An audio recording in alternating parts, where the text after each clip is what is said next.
శివుడు ధ్యానం చేస్తుంటే అమ్మవారు అడిగింది, మీరు దేవుడే కదండి, మీరు ధ్యానం చేయడం అంటే నాకంటే దేవుడు ఉన్నాడు, ఎవరా దేవుడు అంటే శ్రీరామ రామ రామేతి రమే రామే మనోరమే సహస్రనామ తత్తుల్యం రామనామ వరాననే. ఎంత ప్రాధాన్యం ఇచ్చారండి. సాక్షాత్ దేవుడైనటువంటి శివుడు మానవుడైన రాముడికి మానవత్వం అంత గొప్పది, సత్ప్రవర్తన అంత గొప్పది, త్యాగం అంత గొప్పది. అందుకే శివుడు రాముడిని ఆరాధించాడు.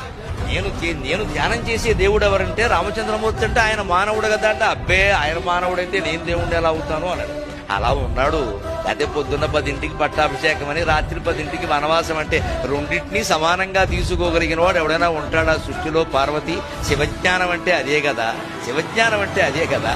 అటువంటి మానవుణ్ణే నేను ఆరాధిస్తున్నా అంటే మానవుడు కృషి చేస్తే ఎంత గొప్పవాడు అవుతాడంటే దేవుడు పూజించేంత దేవుడు అవుతాడమ్మా లెక్క.